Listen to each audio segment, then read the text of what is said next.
The very word secrecy is repugnant in a free and open society, and we are, as a people, inherently and historically opposed to secret societies, to secret oaths, and to secret proceedings. We decided. Welcome to the show. It's UAP Truth 33. I'm John. I'm your host. And yes, today we're going to be talking about Matthew Brown, the new whistleblower, and slide 3 of the Immaculate Constellation document. I did an episode on that not too long ago, the Immaculate Constellation, and but this particular slide, which was an actual visual, is of a triangular craft that appears over some Russian ships. Apparently, we were doing some kind of reconnaissance from like possibly a submarine. But without further ado, let's get into these clips. Let's break this down because this is a deep story. I read the transcripts of Sean Kirkpatrick briefing Senator Rubio, Senator Warren, and Senator Gillibrand on the results of his investigation in his congressionally tasked Arrow report. You know, I read these transcripts once and immediately knew that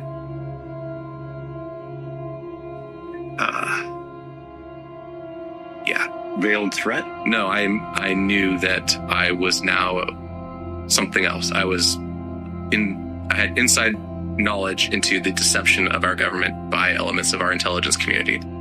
My blood ran cold at a specific point in that transcript where Mr. Rubio is discussing the legacy program. This was a subject of direct discussion with Sean Kirkpatrick in these meetings.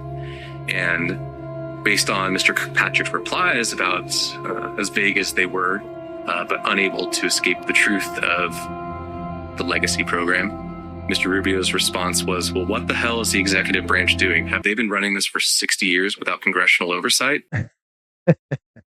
Lays out what occurred that night, which was that our collection assets were there in area monitoring Russian naval vessels. Not sure what they're doing there. But they've been hanging out in the middle of the ocean in this place, apparently for a few days. Keep an eye on them. And this night, while they are observing the Russian vessels, a large black triangle materializes or decloaks or something. The point is it did not move. It appeared directly above these ships, probably no more than 200 meters, pretty close.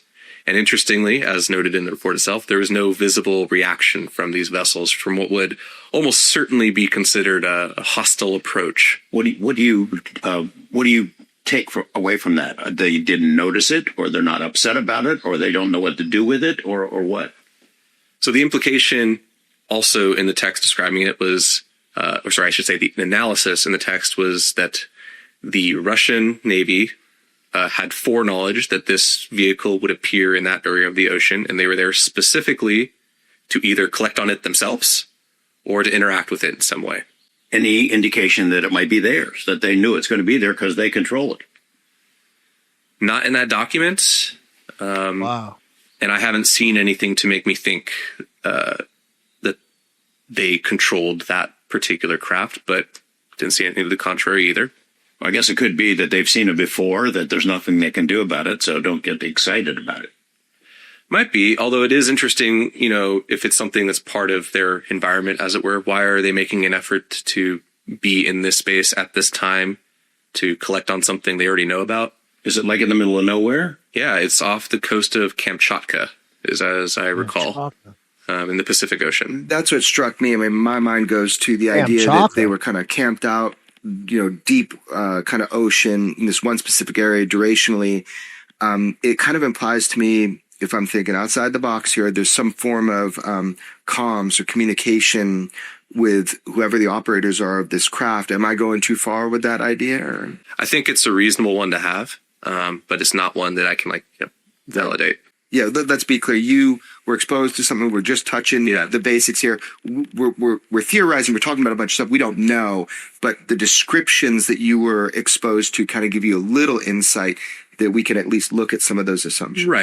Right. Absolutely. And I'm sure there's a literature out there that can help narrow down So immaculate constellation, you've never heard this term before, and it doesn't give you the full picture there, but what other additional information did it give about what this was and how it operates? Just describe the events and that analysis of the event of the Russians having foreknowledge to be there, and describing how the event occurred, as I just went over.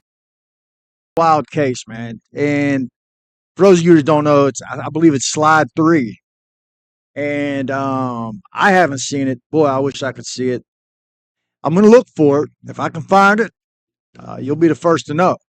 But apparently there was a triangular UAP, and it appeared over a Russian battleship group, but it was over, I want to say an aircraft carrier, but I'm not sure. But man, the thing, and anyway, the U.S. was spying on these Russian ships or whatever, and caught the footage of this triangular UAP. It like uncloaked itself, so it was able to be seen, and it was seen by the Russians. And just a very interesting case, man. And for those of you that haven't watched Weaponized with Jeremy Corbell and George Knapp, I may put the scene where they're talking to him. But I don't want to get copyright stricken. But in any case, if I do put that up here, which I probably will, all the credit goes to Weaponized, George Knapp, Jeremy Corbell. They are awesome people, man. They are the reason why we're getting. They're the reason why we're getting closer to the truth. And it doesn't look like it's going to come from the government. And I've been saying this. It's got to be us, man. And even the backyard professor. And I disagree with him on a lot of things, but he's right, man. It's got to be you. I can't disclose it.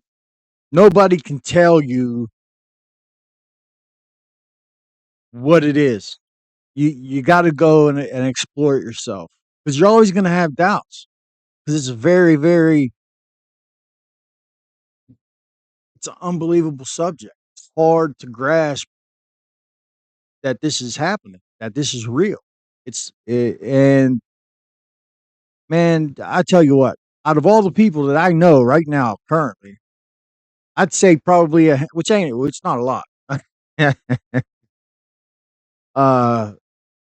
Handful of them don't even, this subject, if you even bring it up, it has a giggle factor. Or they'll be like, yeah, it's, what I mean? It's crazy, man. But the reality of the situation that I know, it looks like it's, it's definitely, look, I know it is. I don't need anybody to tell me, But then again, I went out there night after night after night with night vision binoculars and, really, really explored this subject on many different fronts. I read a lot of books, and a lot of them were trash. I'm not going to lie to you. A lot of them were so out in left field, I couldn't even finish them. But some of them had very good nuggets of truth in there that I feel can't really be disputed, and it's just a wild that this guy's coming out. Hey, man, good job. You know what I mean? We need more people like him. Keep coming out. Get this subject, on the forefront of everybody's mind, because I believe it's that important. And, there's an uptick in sightings worldwide and in America. And I think that's another thing that they're grappling with is they're going to have to tell us, because it's getting to the point where the sightings are just increasing. They're not decreasing. I mean, yeah, you had that drone thing going on in New Jersey, but it wasn't just New Jersey. At the same time that was going on, they were shutting down bases in the UK, like Lakenheath and all that. So, and you can look it up. They shut down Langley Air Force Base, Lakenheath. I forget what the other one was in the UK, but they were US bases. And Wright-Patterson Air Force Base. You can Google this subject and look it up. It's happening. as we speak. It's a continuing phenomenon that, you know, you're going to have to break it to the public at some point. You know, it is what it is. But today I'm going to show you some of that footage that I've been able to scrape. And, you know, and then we'll come back and we'll break this down a little bit more. And, but so let's just go on that it's a legitimate situation, right? That there's a presence here that's known, right? But it makes you ask the question: what do they want? What do they look like? Like, I feel as though they're not dangerous at all, because they would have wiped us out. Like we've knocked them out of the sky. I'm sure we've probably been the reason why some of them lost their lives, you know, and they didn't retaliate against us, as far as I know. So that would tell me that they're not here to harm us, you know. Let's check this out. I'll be right back. Hey, and yesterday there was a real bad thunderstorm, so the last episode, I'm going to upload 2 episodes today because yesterday my power got knocked out. It was out for about a full day, so I wasn't able to upload that episode. So we're going to do a double bubble today, and hopefully it's not too late, and you guys can enjoy the show. And I'll be right back. Feeds. Yes. So live feeds, real time, you could go into like a Reaper drone and see if there's something going on. Just, I mean, not that you're specifically looking for UFOs, but you had access even to live feeds. Wow. Yeah. You know, not anything special, no special access, but you know where those resources are. You can go look at them, and I did. I want to go back to this. You said with these nuclear facilities, nuclear weapons, nuclear labs, nuclear power plants, that within a year or two, like, are you saying all of them get visited, or there's some strange phenomena? I can't say that they all do, but I would suspect that, you know, anything that is sufficiently nuclear will draw attention at some point and will be they will be encountering this. And what are they? What are you seeing? What kinds of things are you seeing? So, I mean, nothing too dramatic when it comes to like these facilities. A lot of times it's orbs of, you know, it's hard to always judge the size, but I'd be surprised if it's bigger than a Cessna, probably something somewhere in between, whether it's white or silverish, or if you're looking through different sensor apparati, it'll, you know, look like whatever hot or cold is. But usually orbs around these facilities, sometimes things that look a bit more irregular, but the vast majority being orbs. I mean, the world's been exposed to some of this. There's been a clarification to the general public about what are you seeing when you're seeing infrared or FLIR. It takes some translation. There are people that focus on that and like they can read that. But basically, you're looking at things that don't have flight control surfaces, that don't have traditional propulsion. Talk about this stuff, but you know. Yeah. You pick up on that vibe real quick. When you say there's certain whistleblowers' names you can't mention, this brings me back to a friend of ours when George was doing his news report on Bob Lazar, first time it was going to air, he just said, when he was up at Area 52, he just said, hey, you should pay attention to the news. His career was over. He got pulled into a room the next day. I would call him a friend of ours. I interviewed him about it. I mean, that was done. He just mentioned to watch George's news report. Again, we're not equating Bob Lazar to anything, but we were just saying that happened. So what do you mean if you mention certain whistleblowers? Who? David Grush. You can't mention David Grush in certain professional settings or you are fucked. Wow. Yeah, if you're not fired, you are in for a very rough time, is my understanding. I love David Grush. Elizondo? You know, I didn't hear Elizondo as a no-go word. Saying David Grush testified awesome dude. in open Congress, awesome so dude. that makes sense. So what have you seen it happen? Have you seen people like mention his name? How do you become aware you can't even talk about him? So that specific example, heard from a friend at that agency, that was essentially the word of mouth from management. Nothing written in paper, nothing in emails. but from what it sounds like, people got a conversation with their leadership and were told as much as we've just gone over. And his name was absolutely, in the first-hand experience, sort of radioactive in the chat rooms. It would either, all of a sudden, these people that never participate are there really slamming him and slamming the people talking about him on the classified internet. Indeed. Our spaces, when we talked about but these where people had open dialogue, it just got a clamp down, and his name was part of that. That's what you meant when you said certain people are radioactive. You can't mention their names. Right. Okay. Goodness. And good, yeah. We're nuclear. He's radioactive. Okay. Different designation. Yeah. So you're seeing these videos and like Reddit. some limited discussion. You can't really openly talk about it, but you're curious. You're kind of hooked on the UFO topic. Twitter. Yeah, and to be clear, 2018, when this first exposure happened, and for about a few years after, it did at least feel more open. Looking back on it, this was probably a counterintelligence prerogative at the time.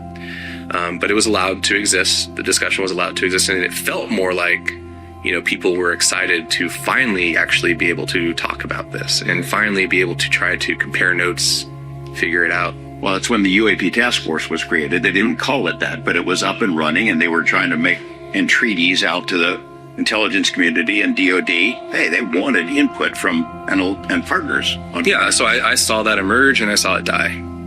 Saw it die. Mm-hmm. And when you say exposure, we're going to get into this, but you mean, technically it's called spillage. It's when you see something that is of a compartmentalized or nature that you are not specifically cleared to see, and you were exposed to something, and it was like, holy shit, what is this? And the first thoughts of that I'm interested in. So if we're at that point, yeah. Okay. So let's talk about that. Look, the whole world knows about IMCON, Immaculate Constellation. We're saying that word out loud. Oh, that's it. Thank you for watching. That's pretty much, that's what we got from Matthew Brown. Now, I don't know how you guys want to analyze this. Like I said, this could possibly be an intentional leak to push a fictional narrative to discredit the subject in the future. So let's not get too excited about it. And triangular craft, I don't know. Are those man-made? I don't know. TR3B, things that come to mind. But the fact that he had the guts to come out, I'll commend him for that, because, just look at the Amy Eskerses and the other people that wanted to bring this story to the forefront. Yeah, so I hope you guys like the show. Please, if you did, hit the like, subscribe. Feel free to share it with a friend. These stories need to get out. Even if it does turn out to be a counterintelligence op, which I'm kind of suspicious of it. Not saying it is. I'm just saying that I always got my guard up, man. It's like the Richard Doty's and all that. It's just this. It's such a hall of mirrors, this subject. So you got to be careful what you bite into.